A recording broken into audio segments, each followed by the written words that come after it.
Welcome back. Now, Dr. KAMWI'S has recently been elected as the new president of Society for AIDS in Africa's Executive Council, a remarkable achievement that not only reflects his decades of dedication to healthcare, but also places Namibia at the forefront of continental efforts in the fight against HIV/AIDS and other public health challenges. With over 35 years of experience in the health sector, including serving as Namibia's former Minister of Health and Social Services, Dr. KAMWI'S has played a critical role in championing malaria elimination and strengthening healthcare systems across Africa. This morning, we speak to him about his new appointment, his vision for the Society for AIDS in Africa, the progress made in combating HIV/AIDS on the continent, and the strategies needed to move Africa closer towards an AIDS-free generation. Good morning, Dr. Richard Nchabi KAMWI'S, and thank you so much for making time to be here. Thank you very much indeed. Okay. First of all, congratulations on your appointment as the President of the Society for AIDS in Africa's Executive Council. Let's talk to you about what this means to you personally and also perhaps professionally, and also what it means for Namibia. I think first of all, I should thank government. The current SWAPO party government for the role it played for me personally in becoming an expert in some of these diseases, especially with malaria. And yes, my achievement is not personally, but the country. Yeah. Without Namibia's role in terms of addressing the major challenges, especially the killer diseases. And when you speak of killer diseases, you are talking of HIV, AIDS, TB, and malaria. And believe me, when you go out there and attend the international meetings, that's when you come to understand what this great country of ours is doing. We are a leader. We are a leader indeed. Yes. The significance of this leadership role, especially for Namibia, when you look at the Southern African region in a broader fight against HIV/AIDS that you mentioned as a killer disease, what does this signify for Namibia? First, I think there's need to put things into perspective. During the outbreak, the pandemic of HIV/AIDS, Namibia was among the first country in sub-Saharan Africa, here in the region in SADC. I can still recall vividly, I was first a deputy minister when my minister, Honorable Dr. Libertina Matila, called me, "Deputy, come, let's go and launch." Launch what? ARV. Since then, when I took over, we had worked together as a team. And believe me, by the time that I left office, 97% of HIV-positive mothers were giving birth to HIV-negative babies. So that is in itself a cum laude, sterling. It shows leadership that this great country of ours is rated out there internationally. Now, we know that HIV/AIDS remains one of the biggest public health, challenges, and now as you take up this role, what is your overall vision for the Society of AIDS in Africa in terms of moving forward?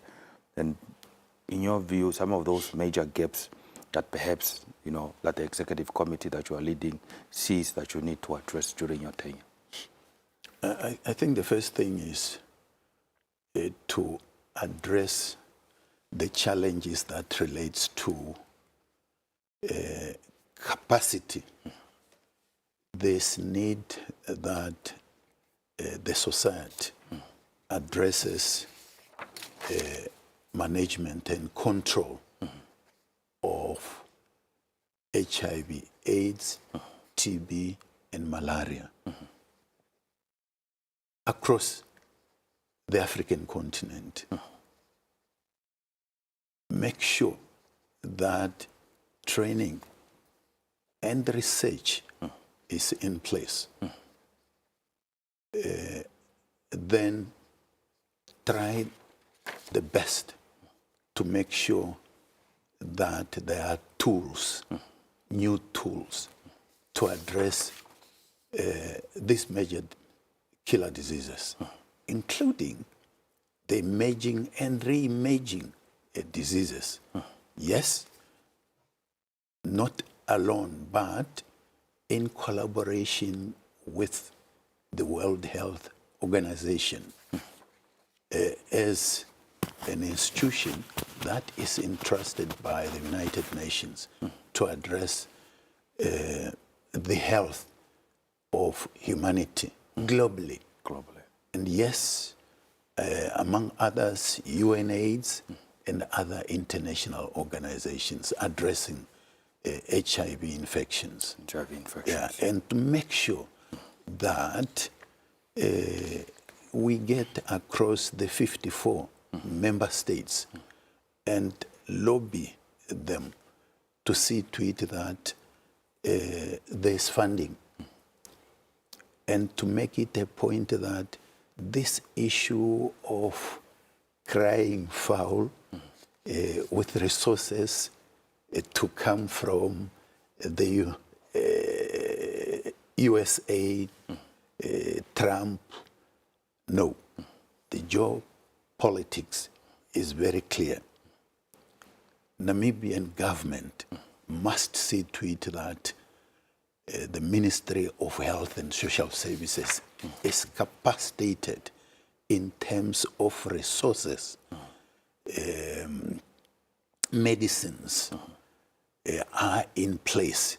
You cannot just be crying for resources from elsewhere, but as governments. And I'm just giving an example of the Namibian government. Botswana, South Africa, Eswatini, Morocco, all the 54 member states must see to it that there is sufficient in terms of training. You have expertise, you have resources in place. Without that, our people will continue to die. And believe me, all these diseases can be prevented. One, can be cured. Two, can be eliminated. And finally, they can be eradicated within a generation. That is, if we focus on the priority. Why should malaria be killing humans in this country, in Botswana, when we have resources? Let's train and let's listen to what our expertise are telling us. I think this would be, in terms of advocacy, that we will be talking to member states. Take care of your people. Take care of your people. Yeah. Now, as we wrap up our conversation, I do apologize for this long question. I know you previously, have championed health initiatives, which we're also talking about right now. Using this experience, especially in terms of strengthening HIV prevention, treatment, and awareness in your new role. Also, will you be ensuring that young people are represented as they continue to make up a large portion of new HIV infections? Are the interventions specifically that are related to young people, the issue of stigma, again, also taking center stage when it comes to testing? Is this something that will also be addressed?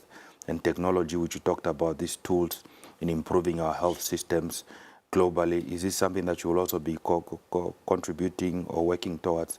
And finally, what would be your message, especially to the Namibians and perhaps the other 54 member states when it comes to improving health and attending to those that possibly might be living with HIV/AIDS as the new tenure that now commences with you being at the head of the leadership? I was glad that when I arrived here, I found that you had the... Josephine Angula. Yes, the new the young generation in leadership.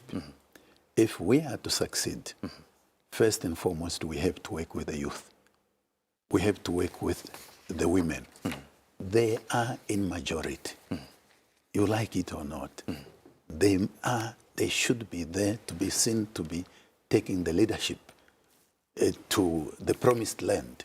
Without them, not at all. Yeah. And similarly, the people living with HIV/AIDS, there's no way that you can leave them outside and saying you are addressing them. What they say nowadays is, there's no two-way without us. It must be us first. And that goes with infected and affected. And then the young generation and the women. So you cannot exclude them. Yeah. Indeed. You should not, by all means. These things of saying, and believe me, this includes even those that we are saying, the gays and lesbians. These are human beings. And unless we address them, unless we educate them, that this what you are doing is not the right thing. Do it the right way. And if you continue doing what you are, it would lead you to death. Simple as such. Let's not exclude them. If you exclude them, it means you are perpetuating. Similarly, you look at the people who are in the inmates in prison. They must be addressed. Why are they there? They must know. We should know these things are happening, whether you like it or not. And the best way to go about it is to capacitate these people. Share with them what needs to be right, what needs to be done in order for them to live like any other human being, you and me. That they are, when the good Lord came up with the creation, it was men and women. And marriage is something that is there biblical, men and women. But educate them to know, not to take things for granted. Well, Dr. Richard Kamwi, it's a pleasure. Thank you so much for making time to speak to us this morning, and we wish you all the best in your tenure as President of Society for AIDS in Africa's Executive Council. Thank you. Okay. Now, that concludes our engagement with Dr. Richard Kamwi, who is a newly elected President of Society for AIDS in Africa Executive Council, indeed celebrating the son of the soil for his achievement and attesting that this celebration is not an individual one, it is for Namibia as a whole, and calling on to ensure that we collectively participate in the capacity development of all our key personnel who are involved in the health sector, ensuring that we allocate resources for them to ensure that capacity when it comes to HIV, AIDS, and all other diseases that are emerging and re-emerging are dealt with, so that we can ensure that we have a healthy nation. It's a collective responsibility, be it new tools, be it new resources, and ensuring that we re-energize our staff to ensure that we deal with those emerging as well as re-emerging diseases and continue to ensure that we lead a healthy nation. Stay tuned. When we get to return, Nicole Ndatega Van Veek brings you the news at 7.